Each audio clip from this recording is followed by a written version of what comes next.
يبارك فيك يا عمر، الله يكرمك. هي مفاجأة فعلا، ربنا يبارك لكم فيها. عرفت بقى انا كنت مخبي عليك ليه؟ لو كنت قلت لك كنت حرقت المفاجأة. خير ما فعلت يا أخ محمد. الله، ما بلاش اخ دي بقى، بقيت اتشائم منها يا عمر. استغفر الله يا أخ أحمد، استغفر الله. لا يا سيدي ما اقصدش ما اقصدش والله. انا بس اقصد يعني ان احنا فعلا كلنا اخوات، من غير ما اقعد اقول لك يا اخ يعني لولا انت اخونا كنا جبناك هنا. اعتبر نفسك كده زي اخونا فتحي. يا سيدي واللي ليك والله العظيم اكتر من اللي لينا. طيب أنا عايز أفهم إيه المطلوب مني بالظبط عشان أقدر أعمله. مطلوب وجودك هنا وامانتك وضميرك وعلمك يا دكتور. بص يا دكتور، دلوقتي يا حبيبي انت مشهود لك بالتفوق والكفاءة. كل اللي مطلوب من حضرتك انك تهتم لنا بالثروة الحيوانية اللي موجودة في الارض هنا وتطلع لنا منها اعلى انتاج ممكن. واحنا علينا ننفذ لك كل طلباتك، تقول عايز كذا تلاقي، هاخد كذا تحت امرك. على فكرة احنا ممكن نعمل لك استراحة هنا تقيم فيها لو انت عايز، وعلى فكرة برضه الفلوس اللي قال عليها زي ما انت عايز. يا جماعة الموضوع مش موضوع فلوس، انتوا عارفين الفلوس دي آخر حاجة، كفاية ثقتكم فيا.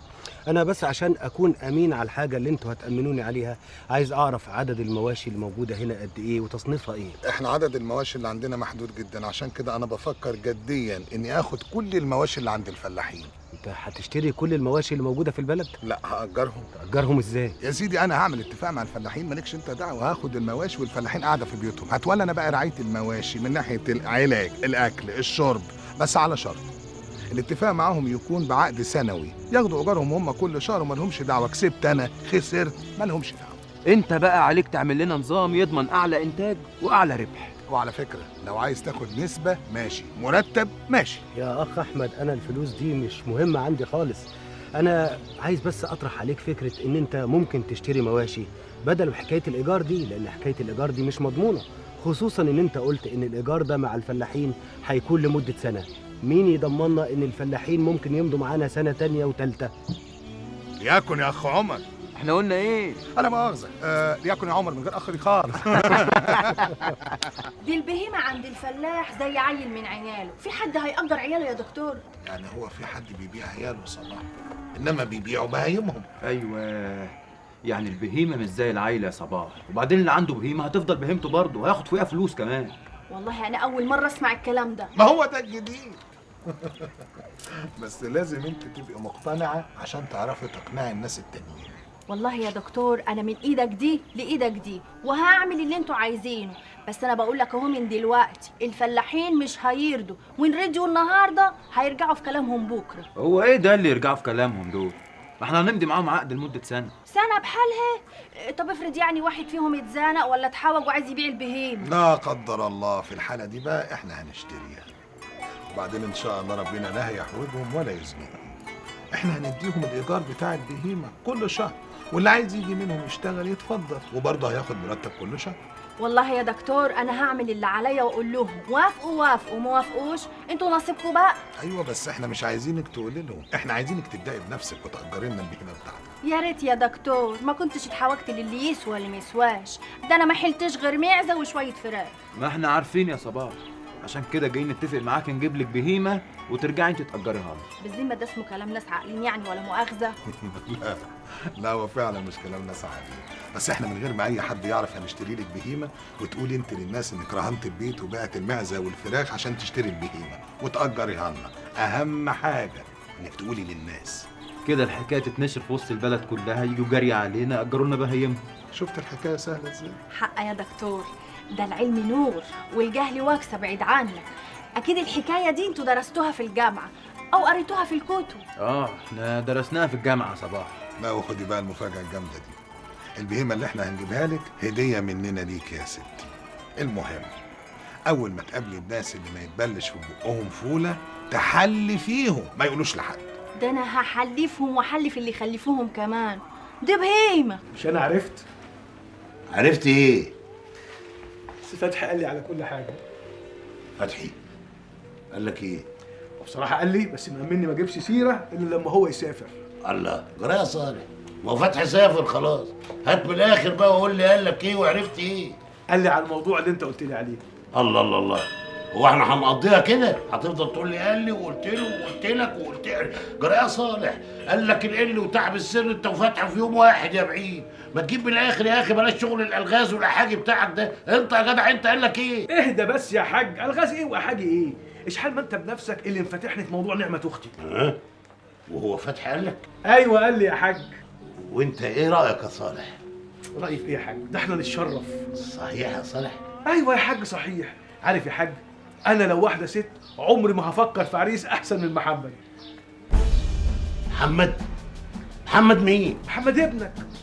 هو فتحي طلب اختك نعمه لمحمد ابني؟ ايوه يا حاج قال لي، بس انا بالامانه ما جبتلوش سيره ان انت فتحتني في الموضوع ده. وانت فتحت اختك في الموضوع؟ فتحها ازاي بس يا حاج؟ هو حد كان طلبها مني؟ ما انت قلت لي ما تقولش وهو قال لي ما تقولش، اقول انا ازاي بقى؟ خلاص خلصنا. ما تقولش لاي مخلوق دلوقتي، ما تقولش لاي حد.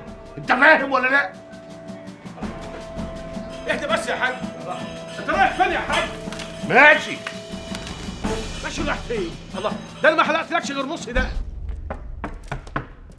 السلام عليكم ورحمة الله وبركاته. وعليكم السلام ورحمة الله وبركاته. أهلا يا حاج فتحي. أهلا وسهلا. اتفضل اتفضل اتفضل. أهلا زيد وسهلا. فضلك يا سيدي. بسم الله الرحمن الرحيم. والله ما كان في لازمة تتعب نفسك وتيجي لحد هنا يا حاج فتحي. يا سيدي الأمانة اللي انتوا أمنتوني عليها لا تقل أهمية عن الأمانة اللي أنا جايبها لكم معايا من مصر. أمانتي؟ جوابات الناس اللي استلموا الفلوس، بيطمنون كل الفلوس وصلت وعلى داير المليم، الحمد لله رب العالمين على داير المليم. يا حاج فتحي احنا مطمنين من ساعة ما اديناك الأمانة، وبعدين الولاد في مصر كلمونا في التليفونات. يا أستاذ وهدان، إمعانا في الإيمان والثقة. أفهم من كده إنك جاي للمدرسة مخصوص عشان أتأكد من أمانتك؟ الثقة والإيمان بالله حاجة واحدة لا خلاف يا أستاذ وهدان. ربنا يكرمك ويبارك لك يا حاج فتحي. ويبارك فيك. أنت عارف الواحد بيجيب القرش هنا بالضالين ويدخل في حسبة بيرما، ما يبقاش عارف هيصرفه ولا يوفره، ونوفره هيوفره فين وازاي، وحسابات. لذلك انا قلت اريح ضميري واجي اطمنكم بنفسي. يا حاج فتحي دول مش مصدقين نفسهم، مش مصدقين الفلوس وصلت وبالسرعه دي كمان. لا، ده ممكن توصل اسرع من كده كمان وكمان. لا ما اظنش ان في اسرع من كده. بالتليفون يا استاذ وهدان، بالتليفون كمان. وقبل ما تدفع الفلوس اللي انت عايز توصلها لمصر، وبعد ما تطمن الفلوس وصلت كمان، وبدفع براحتك. ياه، للدرجه دي؟ الحقيقه يا استاذ وهدان، انا لما وصلت الفلوس للجماعه في مصر وشفت احوالهم قلبي اتحرق.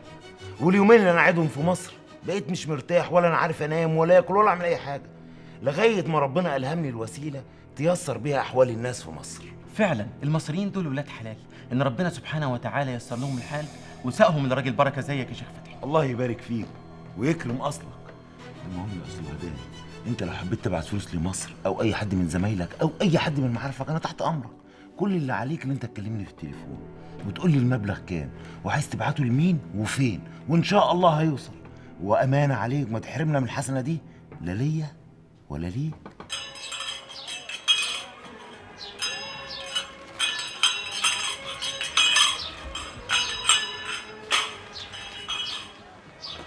ازيك يا عم مش عيشه؟ اهلا يا صالح، اتفضل. ما شفتش الحاج توفيق؟ لا والله تلاقيه في المصنع. مش هناك، ماليش غير فرج وهو مش موجود. الله. طب مالك يا ابني؟ مالك مش على بعضك كده؟ انا مش فاهم حاجه يا حاج. هو كان قاعد باخد له دقنه، فجاه نط مع الكرسي وسابني ومشي. لازم قلت له حاجه ضايقته، مش معقول هيسيبك من غير سبب. صدقني ما اناش فاهم حاجه، اكيد في حاجه غلط في الموضوع. موضوع ايه؟ لا تعالى بقى اقعد واحكي لي. هات كرسي هنا يالا. حاضر يا حاج. هات يا ابني. المهم يا حاج، الدكتور احمد فين؟ زمانه جاي. المهم قول لي بقى ايه الحكايه؟ اللي طالبك وين؟ كابينه الله يستر اصلك يا اخويا، عايز اكلم السعوديه ضروري. على مهلك. النمره ايه؟ النمره ايه؟ مده ولا اتنين؟ ايه مده ولا اتنين؟ ده ايه؟ لا مش عارف الحقيقه. اخليها لك مفتوحه؟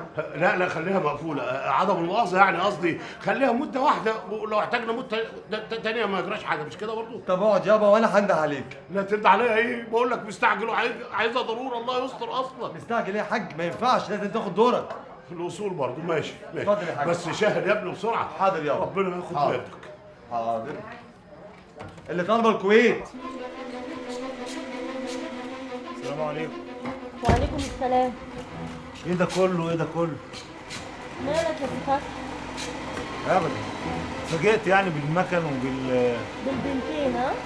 جرايه بدريه، ما يصحش كده. ما تخافش قوي كده يا اخويا، دول لا بيتكلموا عربي ولا حتى بيفهموه، دول يا دوبك تشاور لهم يشتغلوا وخلاص. ومن امتى فعلا يا فتحي؟ شغل نفسك بشغلي وتتقص وراي. يا ستي لا بطقص ولا حاجه، كل الحكايه اللي انا اتفاجئت بالمكن والتوسعات دي كلها. توسعات النيله يا اخويا دول هم مكانتين عمري خارج بيت، وجايبه مع كل مكنه بنت هفضل اعلف فيهم اكل وشرب لغايه ما يشربوا الصنعه واشغلهم معايا. وبعدين يا اخويا يعني انا لا تقلت عليك في طلب ولا طلبت منك قرش. فكرك يعني يا بدريه انت لو طلبت عين من عينيا هقول لك لا. تعيش يا اخويا، بس اصلك عمال تسالني يعني وانت غارز عليك في الحاجه وكانك بتحقق معايا. يا ست بطمن. واطمن. الحمد لله. ويا ترى التوسعات دي في المكن بس ولا في الزباين كمان؟ ولا هم نفس الزبونتين بتوعك بتوع السعوديه؟ لا ازاي؟ امال هعمل ايه في الاتيليه اللي هفتحه في لندن ولا باريس؟ الله يحفظك يا بدريه. يا شيخه بكلمك جد. يعني واحده عايشه في السعوديه هتجيب زباينها منين؟ يعني قصدي العبيان دي ما نزلتش عندنا مصر، ممنوعه تنزل مصر. خلاص يعني مهتمه قوي بالموضه في مصر. العبايه يا فتحي بقت الزي الرسمي للوطن العربي كله. ازاي الرسمي؟ طب ما انا لسه جاي من مصر ما شفتش واحده ست لابسه عبايه. مين قال كده بقى ان شاء الله؟ اذا كان انا لسه عامله 12 عبايه لمرات حسني الصفتي وزمانهم نازلين دلوقتي على مصر. تقولي مين؟ حسني الصفتي؟ ده راجل جامد قوي يا بدريه. قوي وربنا كرمه من واسعه. لا وايه مفيش حد يقصده في خدمه الا وينفذها له، وفتح بيوت بقى ما اقولكش عددها. والناس اللي شغالين معاه دول شغالين هنا في السعوديه؟ اكتر من 500 واحد. بسم الله ما شاء الله. وانت عرفت الحكايه دي منين؟ هي النسوان بتبطل رغي يا فتحي. في دي بقى معاكي حق. 500 واحد؟ طب بيودوا فلوسهم مصر ازاي؟ بتقول ايه؟ لا ولا حاجه يا حبيبتي، ربنا يوفقك في اللي بتعمليه. طب ايه رايك بقى لما تشاركي الست ام مازن؟ اشاركها في ايه بالظبط؟ فطمن. في العبيان. انت بصنعتك ومكنك وبناتك وهي تفتح محل وتبيع بضاعتك ونعمل لك نسبه. اما حته فكره يا فتحي، انما ايه؟ اول مره تقول حاجه عليها الطلب. الحاج اللي طالب السعوديه كابينه 2. ايوه انا اللي طالب السعوديه، بقى مش النمره اخرها 3 4 8؟ ايوه يا حاج اتفضل. كابينه كام؟ 2 معاك. متشابه خلاص هنا في كابينه. شكرا يا اخويا. شكرا كتر خيرك يا اخويا. صح في جرس اهو صح. الو. ايوه يابا خير. ايه؟ بس يا بنت منك ليه؟ امي حصل لها حاجه؟ لا امك كويسه يا اخويا، انا اللي حصل لي حاجه. يابا قلقتني، في ايه بس قول لي. يعني مش عارف مالي يا سي فتحي؟ انت بتستعبط يا واد ولا بتستهبل؟ بقى رايح تخطب اخت صالح لاخوك. اخت صالح يا فتحي اللي انا مكلمك عليها دي جزات يا واد، اني فضفضت لك وقلت لك اللي في قلبي تقوم تعمل كده؟ يا اخي ده من امنك لا بتخونه، ولو كنت خاين يا اخي ده عيب اني كبرتك. ده انا كنت بعاملك على انك انت اللي ابويا مش انا اللي ابوك، تقوم تضحك عليا يا فتحي؟ ماشي يا حاج فتحي، ان ما كنتش افرجك وحياة امك لوريك يا فتحي. يابا هدي نفسك شويه. ايه مالك؟ وبعدين بقى جيت للحق بقى، محمد اولى بالجوازه. انت اتجننت يا واد، اتجننت. عايز تجوز اخوك اللي ابوك كان عايز يتجوزها؟ عايز تعمل فتنه بناتنا يا حاج فتحي؟ طب قول لي انك مش عايزني اتجوز، كنت تقول من الاول بدل ما تضحك عليا. بتضحك على ابوك يا ابن امك. يابا العفو، ما تقولش كده يابا. وبعدين والله العظيم ما حد يعرف عن الموضوع ده حاجه، ولا محمد كمان. هو صالح بس اللي يعرف، والوقت انت كمان. وانت فاكرني هاكل من الكلام ده يا سي فتحي؟ لا يا حبيبي، بقول لك ايه يا فتحي، حطها حلقه في ودنك. بعد الحركه دي انت خسرت ابوك طول العمر يا حاج فتحي. يابا ليه بس الكلام ده؟ هو ده الكلام اللي عندي يا فتحي، وما عنديش كلام تاني غيره. ويكون في علمك البنت دي انا اللي هتجوزها. ايه رايك بقى؟ ولو محمد اخوك راح يتجوزها هطلع امك وشحططكوا واشرطكوا في الشوارع يا ولاد فتحي، عشان تبقى تتشطر يا فتحي وتروح تطلب اللي عايز يتجوزها ابوك لاخوك. ماشي يا فتحي ماشي، لا تانية ولا تالتة، خلاص ماشي. غور في داهية. مش انت اصلا، ده انا بقول لفتحي ابني. فتحي ابني ده عايش في السعودية بس عامل فيا حتة حركة بعيد عنكم. فتحي ورا غور في 60 داهية. روح على التليفون يا عم العريس. طب ادخل يا عرسة. هو في ايه يا فتحي؟ مفيش حاجه يا بدريه، مفيش حاجه. مفيش حاجه ازاي؟ ده ابوك زي ما يكون بيتخانق معاك وبتقول قفل السكه في وشك. في ايه؟ انت عملت ايه؟ بقول لك مفيش حاجه يا بدريه، مفيش حاجه. امال الموضوع ايه اللي محدش يعرفه غير صالح؟ وجوازة ايه اللي محمد اولى بيها؟ يا بدريه سايق عليك النبي، سيبيني في حالي، انا مش ناقصك. اسيبك في حالك يعني ايه؟ ده انت باين عليك عامل مصيبه، ده ابوك عمره ما عملها وكلمك بالتليفون. يكونش عايز يجوزك، ولا تلاقيك انت اللي جوزته وانت في مصر؟ قولي الحقيقه دلوقتي بدل ما اقسم بالله انزل مصر دلوقتي حالا واعرف انت نايلت ايه وانت هناك. اقسم بالله العظيم يا بدريه اللي انت اتجننت رسمي. هو في حد عاقل بعد ما يتجوزك يتجوز تاني؟ بقول لك قولي الحقيقه دلوقتي بدل ما هقوم الدنيا ومش هقعدها وهعمل لك فضيحه. وعلى ايه؟ لا تقومي ولا تقعدي، اقعدي وانا احكي لك كل حاجه. اقعدي يا بدريه. احكي. ابويا الحاج توفيق عايز يتجوز اخت صالح الحلاق، انا بقى خطبتها لمحمد اخويا.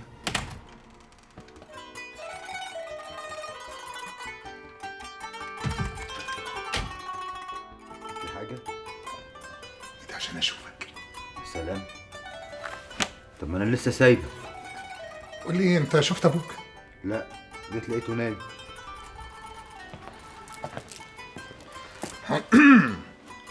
مبروك يا محمد.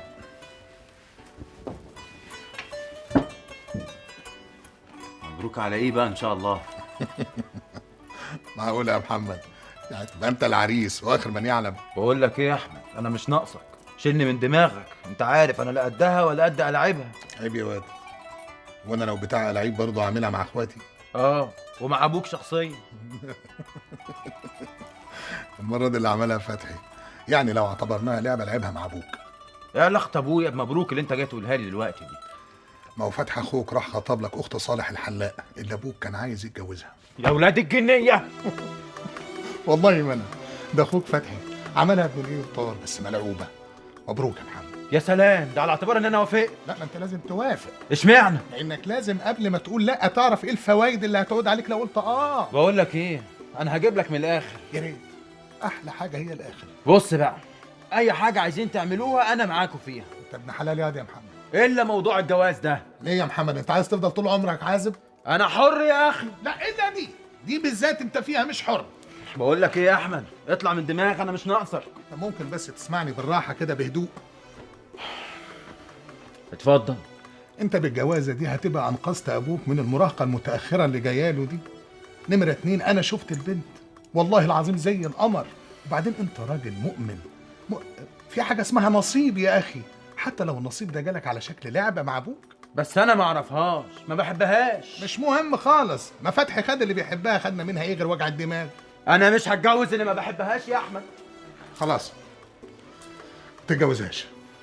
يا سلام، ده انت غريب قوي يا اخي. منين بتقول لي اتجوزها ومنين دلوقتي بتقول لي ما تتجوزهاش؟ هنكتب الكتاب بس. يا سلام. الله، المهم نحرمها على ابوك، وبعد كده لو انت مش عايزها هنطلقها لك. ها